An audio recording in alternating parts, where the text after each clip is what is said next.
Guys, this is Preeti. Welcome back to my channel. दोस्तों, आज हम बात करने वाले हैं एक 2003 Hollywood mystery thriller Cold Creek Manor के बारे में। ये कहानी है टिल्सन फैमिली की। कूपर, लिया, उनकी बेटी क्रिस्टन और बेटा जेसी। वो लोग रहते हैं न्यूयॉर्क शहर में, मगर शहर के रैट रेस से परेशान होकर कंट्री साइड में शिफ्ट करने की सोच रहे हैं। कुछ घर भी देख लिया है उन्होंने, ऐसे घर जो फोरक्लोजर में बिक रहे हैं। मतलब जिन घर के ओनर्स ने घर को मॉर्गेज रख कर लोन लिया था, जो पे नहीं कर पाए।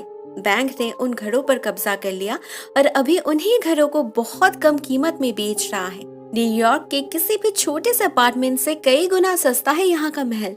उनके बजट में तो था, बट अनफॉर्चुनेटली पूरा दिन घूमने के बाद भी उन्हें कोई भी घर पसंद ही नहीं आया था। अभी बस एक और ही बाकी है, द कोल्ड क्रीक मैनर, जो सबसे रिमोट एरिया में है। उस तरफ जाते जाते लास्ट गैस स्टेशन पर वो लोग रुकते हैं और एजेंट से इस घर के बारे में पूछताछ करते हैं। न जाने क्यों इस घर का नाम सुनते ही उसका चेहरा उतर जाता है। टिल्सन्स वो नोटिस नहीं करते। वो जा पहुंचते हैं उस घर के बाहर से देखने पर तो ये कोई भूतिया महल लग रहा था, मगर इंटीरियर बहुत ही खूबसूरत और स्पेशियस था। एक बहुत बड़ा बिल्डिंग, सामने पूल और पीछे जंगल।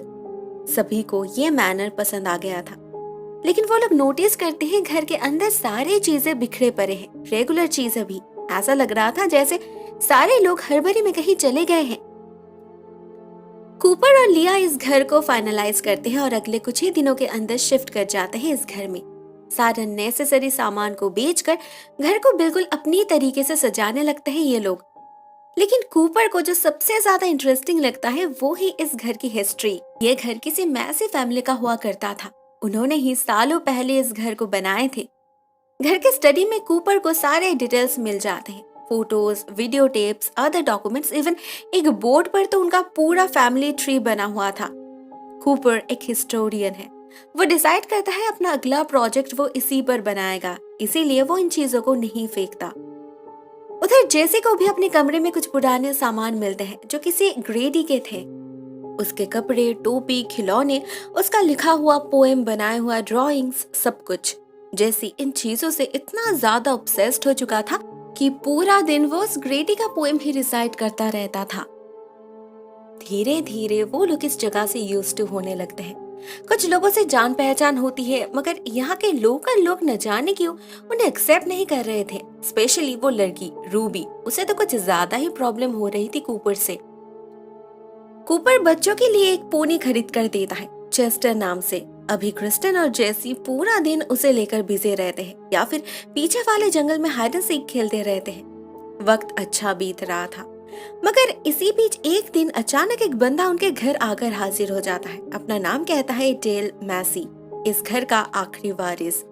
नेचुरली उसके अराइवल से कूपर और लिया थोड़ा सा अनकंफर्टेबल फील कर रहे थे। उन्हें समझ नहीं आ रहा था इस बंदे को अभी क्या चाहिए।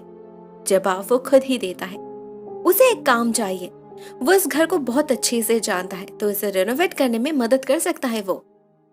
किसी को ये बंदा पसंद नहीं आ रहा था। उसका बिहेवियर, एटीट्यूड किसी जंगली की तरह था। खा तो वो ऐसे रहा था जैसे सालों से भूखा हो, मगर डायरेक्टली ऐसे मना भी तो किया नहीं जा सकता। तो कूपर उसे सिर्फ पूल ठीक करने का परमिशन देता है, जो वो कुछ ही दिनों के अंदर कर लेता है। मगर इससे उसे इस घर में एंट्री मिल जाती है। वो किसी ना किसी बहाने से हर रोज आने जाने लगता है इस घर में। साथ में वो लिया से फ्लर्ट करने की कोशिश भी करता है। एक दिन उनके पूल में कहीं से एक सांप आ गया था। सभी डर गए थे, कूपर भी, मगर डेल बहुत ही आसानी से उसे उठाकर जंगल में छोड़ देता है। ऐसा बिहेव करता है जैसे ये तो उसके बाएं हाथ का खेल है। कूपर इस सब से परेशान हो चुका था। उसे डेल का कैरेक्टर कुछ समझ नहीं आ रहा था, ना उसका इरादा। वो ऐसे बिहेव करता है जैसे वो अभी भी इस घर का मालिक हो। जब अगले दिन उसकी मुलाकात इस जगह के शेरिफ एनी से होती है, तो उससे पता चलता है डेल पिछले 3 सालों से जेल में था। उसके गाड़ी के धक्के से एक आदमी की जान गई थी इसी जुर्म में। उसके जेल में रहते वक्त ये घर निकल गया उसके हाथ से और उसकी पत्नी किसी दूसरे मर्द के साथ भाग गई अपने बच्चे को लेके। मतलब कूपर को जो फोटोज मिली थी घर में, वो लोर्ना, टैमी और ग्रेडी की ही है। डेल के पिता मिस्टर थियोडर मेसी अभी भी जिंदा है, हॉस्पिटल में है। कूपर उसी दिन अपने प्रोजेक्ट के सिलसिले में उनसे मिलने जाता है, मगर ज्यादा कुछ नहीं जान पाता क्योंकि उनके बातों का कोई मतलब नहीं बन रहा था। उधर घर में एक और हादसा होता है। पूरे घर में सांप भर चुका था, ऊपर नीचे, हॉल में, किचन में, हर जगह। पता नहीं कहाँ से आए थे इतने सारे सांप। डर में सभी की हालत खराब हो चुकी थी। कूपर सभी को लेकर टेरेस में जाके छुपता है। फिर से डेल उन्हें रेस्क्यू करता है। कहीं ना कहीं कूपर को लग रहा था कि ये डेल का ही काम है। वो जरूर रात के अंधेरे में आकर सांप छोड़ गया था, तो वो उसे इस घर में आने से मना कर देता है, डायरेक्टली नहीं इनडायरेक्टली। उसे और काम करने की जरूरत नहीं है यहाँ पर। लेकिन डेल इस बात को इजीली हजम नहीं करता। वो कुछ कहता नहीं, मगर गुस्सा उसके चेहरे पर झलक रहा था। इसके अगले दिन ही फिर से दोनों की मुलाकात होती है पिंस्किस के बार में। जब कूपर कहता है उसे पता है उसने ही उसके घर में सांप छोड़ा था, तो डेल मान लेता है, मगर वो साबित कैसे करेगा। उल्टा डेल डायरेक्टली कूपर को धमकी देता है, उसके घर को खाली करने के लिए कहता है। सबके सामने वो उसे मार नहीं पाता, तो वो गुस्सा रूबी पर निकालता है। यहाँ हमें पता चलता है रूबी एक्चुअल में डेल की गर्लफ्रेंड है और एनी यानी कि उस शेरिफ की बहन। इस वक्त भी एनी उसे डेल से बचाती है। कूपर और कोई झगड़े में फंसना नहीं चाहता था, तो वो उसी वक्त निकल जाता है बार से और इमीडिएटली उसे पता चलता है ये डेल कितना खतरनाक है। वो अंधेरे जंगल के रास्ते कूपर को चेस करने लगता है, ऐसे भगाता है उसे कि कूपर के लिए संभाल पाना मुश्किल हो रहा था। एक पॉइंट पे तो एक हिरन उसके सामने आ जाता है। कूपर किसी तरह रोक लेता है गाड़ी को, नहीं तो बेचारे की जान चली जाती।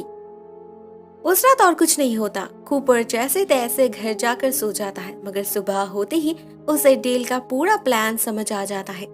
उसने चेस्टर को मतलब क्रिस्टन के पोनी को मार डाला था। पूल में उसकी लाश तैर रही थी और साथ में कूपर के गाड़ी को भी तोड़ दिया था, जिससे सबको लगे कल रात कूपर ने ही ड्रंक हालत में चेस्टर को हीट किया है। हुआ भी यही। इवन लिया को भी कूपर पर ही शक हो रहा था। वो कूपर के बातों पर यकीन नहीं कर रही थी। कूपर बहुत कोशिश करता है, वह एनी से भी बात करता है, मगर एनी उसे डायरेक्टली बताती है यहाँ पर ऐसा ही चलता है, ये शहर नहीं है। यहाँ वाइल्ड लोगों के बीच कूपर जैसे शहरी बाबू का एडजस्ट करना इम्पॉसिबल है। वो डेल से बात जरूर करेगी, मगर कूपर के लिए न्यूयॉर्क लौट जाना ही ठीक रहेगा। लेकिन न कूपर ये सलाह मानता है, न डेल उसे मौका देता है। इसके अगले दिन ही हॉस्पिटल के एक नर्स से उसकी मुलाकात होती है, जिससे उसे पता चलता है कि कूपर गया था उसके पिता से मिलने। पता नहीं इससे उसे इतना गुस्सा क्यों आया, वो फिर से कूपर से लड़ाई करने चला गया। सारे लोगों के सामने उसका इंसल्ट करने लगा, इवन उस पर हाथ भी उठाया।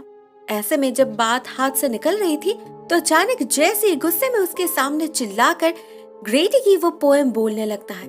इससे पता नहीं डेल को क्या होता है, वो बिल्कुल स्टंट हो जाता है। शायद उसे अपने बेटे का याद आ गया होगा। उस दिन और कुछ नहीं होता, मगर कूपर और लिया दोनों ही समझ गए थे ये डेल इतना आसानी से उनका पीछा नहीं छोड़ने वाला। वो जरूर और भी घटिया कुछ प्लान करेगा। वो बहुत खतरनाक इंसान है। टेंशन में कूपर का दिमाग खराब हो रहा था, अपने फैमिली के लिए बहुत परेशान था वो। अचानक उसकी नजर पड़ती है जमीन के तरफ, जहाँ कुछ ब्लू कलर की चीज दिखाई दे रही थी। कूपर को शक होता है और वो बहुत केयरफुली उस चीज को उठाकर चेक करता है। ये एक ब्रेस है, डेंटल ब्रेस, जिसके साथ कुछ दांत भी लगे हुए थे। उसे याद आता है ऐसा ही ब्रेस उसने किसी को पहनते हुए देखा है। वो जब सर्च करता है उसे पता चलता है ये ब्रेस असल में डेल की बेटी टैमी की है, मगर इसमें उसके इतने सारे दांत क्यों है? इसका बस एक ही मतलब हो सकता है, डेल ने उसका खून किया है। इनफैक्ट उन सब का।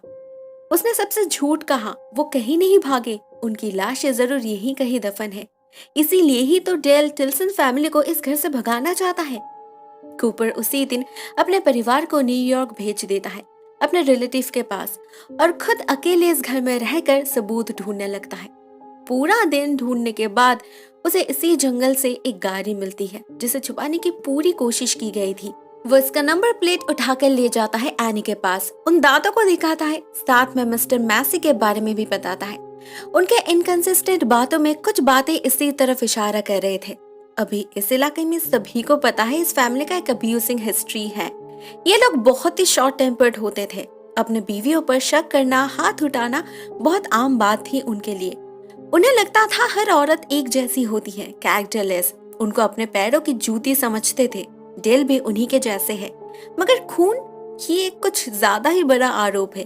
एनी प्रॉमिस करती है वो लोकल डेंटिस्ट से बात करेगी, साथ में नंबर प्लेट का रजिस्ट्रेशन भी चेक करेगी। उधर कूपर भी चुप नहीं बैठता। मिस्टर मेसी का टेप देखते वक्त उसे दो वर्ड्स बार बार सुनाई देते हैं, डेविल्स थ्रोट। उस दिन जेसी ने भी डेल को इसी से रिलेटेड कुछ कहा था, जिसे सुनकर डेल रुक गया था। इसका जरूर कुछ तो मतलब होगा। तो वो लिया से बात करता है, जेसी को पूछने के लिए कहता है, मगर उससे पहले ही कॉल कट जाता है। घर का फोन लाइन अचानक डेड हो गया था। एनी ने उसे एक वॉकी टॉकी दिया था सिक्योरिटी के लिए। कूपर इमीडिएटली उसे कांटेक्ट करता है और बाकी बातें बताता है। उसे पता चलता है वो गाड़ी सच में ही लोर्ना की है, मतलब बाकी बातें भी सच हो सकती है। लेकिन उसे तो पता ही नहीं था डेल उसके हर एक स्टेप पर नजर रख रहा है और फोन लाइन भी उसी ने काटा है। इतने सालों से वो जिस जुर्म को छुपा रखा है, इतने आसानी से तो उसे बाहर आने नहीं दे सकता वो। इसके लिए जो करना होगा वो करेगा। वो जाता है अपने पिता से मिलने हॉस्पिटल में, जिसके बातों से हमें पता चलता है कूपर्स का शक बिल्कुल सही है और उस खून का सोल विटनेस है मिस्टर थियोडर मैसी। वो जैसे अपने बीवी पर शक करता था, जैसे उसे लगता था डेल उसका खून नहीं है, ठीक वैसे ही डेल भी अपने बीवी पर शक करता था। उसे लगता था लोर्ना का चक्कर बहुत सारे लोगों से चल रहा है।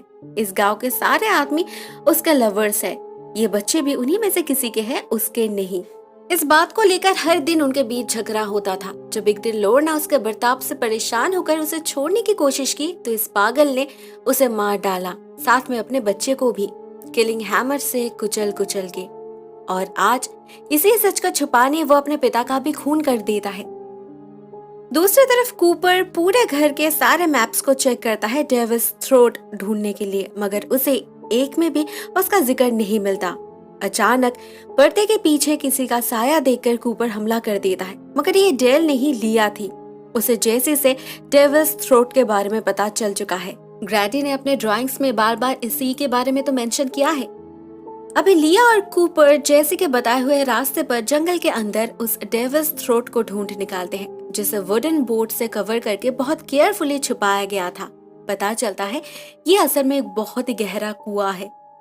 कूपर अपने कैमरा को रस्सी से बांधकर नीचे उतारता है और नीचे पानी के अंदर उन्हें वही दिखता है जिसका उन्हें डर था।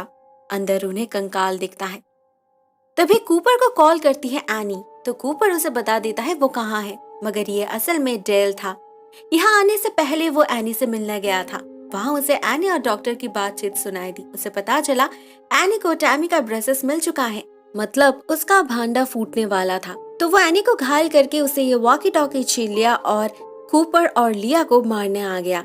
कूपर को बाहर की तरफ भेजकर लिया पर हमला कर देता है डेल। उसे धकेलकर फेंक देता है कुएं के अंदर। उधर कूपर को बाहर एनी नहीं मिलती, बल्कि वो देखता है किसी ने उसके गाड़ी के टायर्स पंक्चर्ड कर दिए थे। उसे शक होता है और वो भागकर कुएं के पास आ जाता है। तब लिया नीचे पानी में छटपटा रही थी। और भी लाशें दिख चुकी थी उसे, इन टोटल 3।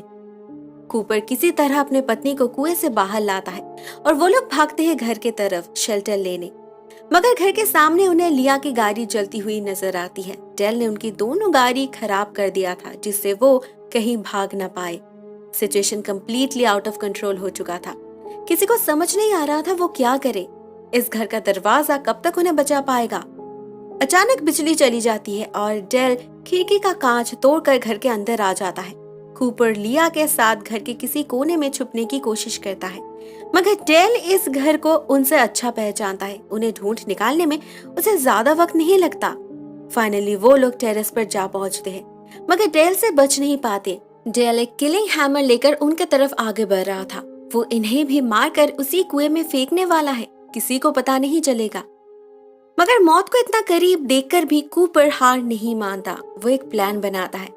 वो और लिया मिलकर एक रस्सी से डेल को पकड़ लेते हैं। उसी के हैमर से पहले उसका पैर तोड़ देते हैं। उसके बाद सीलिंग पर ऐसे वार करते हैं कि कांच टूटकर पूरा सीलिंग नीचे जा गिरता है, साथ में डेल भी।